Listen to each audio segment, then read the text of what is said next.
একজন বড় police officer হওয়ার স্বপ্ন কার না থাকে।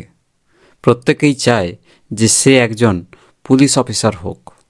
অনেকের মনের মধ্যে এই আশাটা থেকে যায়। অনেক স্টুডেন্ট আছে যারা পুলিশ অফিসার হিসেবে নিজেকে প্রতিষ্ঠিত করতে যায়। আপনাদের মধ্যে অনেকেই হয়তো এমন থেকে থাকবেন যাদের পুলিশ হওয়ার খুব ইচ্ছে। কে না চায় যে একজন বড় মাপের পুলিশ অফিসার হতে। তো আইপিএস কথাটার নাম আপনারা নিশ্চয়ই শুনেছেন। আইপিএস হওয়ার স্বপ্ন অনেকেরই থাকে, কিন্তু সবাই এই ইচ্ছাটা পূরণ করতে পারে না।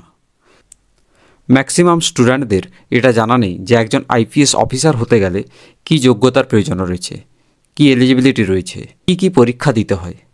এই সম্পূর্ণ তথ্য আজকে আমি আপনাদের সঙ্গে আলোচনা করব। ভিডিওটি শেষ পর্যন্ত দেখতে থাকুন। প্রথমেই বলি যে আইপিএস কী। আইপিএস কথাটির পুরো অর্থ হচ্ছে ইন্ডিয়ান পুলিশ সার্ভিস।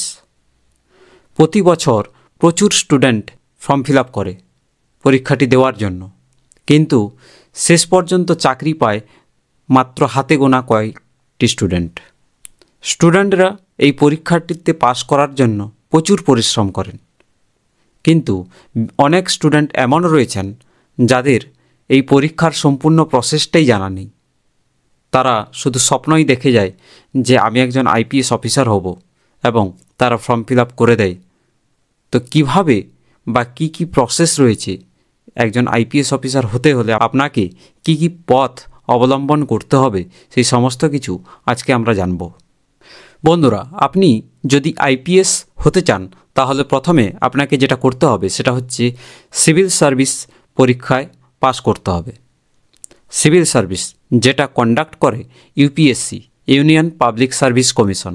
এই পরীক্ষাটিতে বসার জন্য ন্যূনতম যে যোগ্যতা দরকার সেটা হচ্ছে গ্র্যাজুয়েশন পাস করে থাকতে হবে আপনাকে।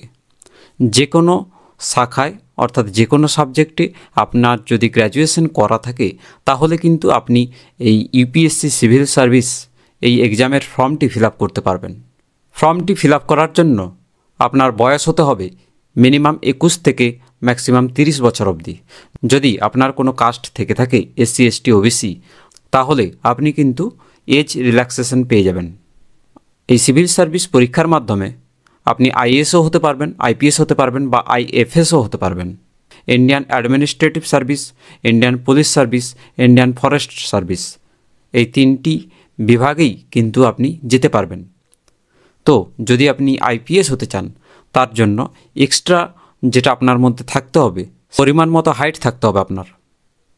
ছেলেদের মধ্যে যে ন্যূনতম হাইট দরকার সেটা হচ্ছে 160 সেন্টিমিটার থেকে 165 সেন্টিমিটার। অর্থাৎ যদি আপনি আনরিজার্ভড ক্যাটাগরি থেকে হন তাহলে আপনার যে হাইট লাগবে সেটা হচ্ছে 165 সেন্টিমিটার, এবং যদি আপনার কাস্ট থাকে এসসি, এসটি, ওবিসি, তাহলে আপনি কিছুটা রিল্যাক্সেশন পাবেন 5 সেন্টিমিটারের।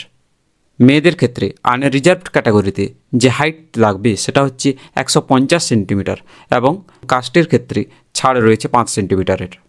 সিভিল সার্ভিস পরীক্ষাটির 3টে ভাগ রয়েছে। প্রথমে হয় প্রিলিমিনারি এক্সামিনেশন, তারপরে হয় মেন এক্সামিনেশন, এবং তারপরেই ইন্টারভিউ। এই 3টি ধাপে যদি আপনি পাস করতে পারেন তবে গিয়ে আপনি আইপিএস বা আইএএস বা আইএফএস এই 3টি ক্যাটাগরিতে যেতে পারবেন। প্রথমে বলি প্রিলিমিনারি এক্সামিনেশন। প্রিলিমিনারি এক্সামিনেশনে 2টো পেপার হয়, 200 মার্কের করে। অবজেক্টিভ কোশ্চেন থাকে, অর্থাৎ এমসিকিউ টাইপের কোশ্চেন থাকে। এই প্রিলিমিনারি এক্সামিনেশনে যদি পাস করতে পারেন আপনি, তাহলে আপনাকে মেন পরীক্ষার ডাকা হবে। মেন পরীক্ষাতেও আপনাকে পাস করতে হবে। টোটাল 7টা সাবজেক্ট থাকে, যার মধ্যে 2টো অপশনাল সাবজেক্ট থাকে। অর্থাৎ এই অপশনাল পেপার আপনাকে ফর্ম ফিল আপের সময় সিলেক্ট করতে হবে। মেন পরীক্ষায় পাস হলে তবেই কিন্তু আপনি ইন্টারভিউতে অ্যাপিয়ার হতে পারবেন। এরপর যদি আপনি ইন্টারভিউতেও পাস করে যান তাহলে আপনি একজন আইপিএস অফিসার হতে পারবেন। তো বন্ধুরা, এই ছিল একজন আইপিএস অফিসার হওয়ার সম্পূর্ণ প্রসেস।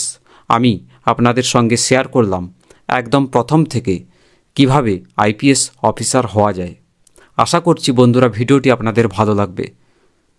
যদি ভিডিওটি ভালো লাগে বন্ধুদের সঙ্গে শেয়ার করতে ভুলবেন না, এবং চ্যানেলে প্রথম এলে চ্যানেলটিকে সাবস্ক্রাইব করে বেল আইকনটিতেও প্রেস করে দেবেন, যাতে আমার পরবর্তী ভিডিওর নোটিফিকেশান আপনার মিস না হয়। তো বন্ধুরা, আজকের মতো এখানেই ভিডিওটি শেষ করলাম। দেখা হচ্ছে পরের ভিডিওটিতে।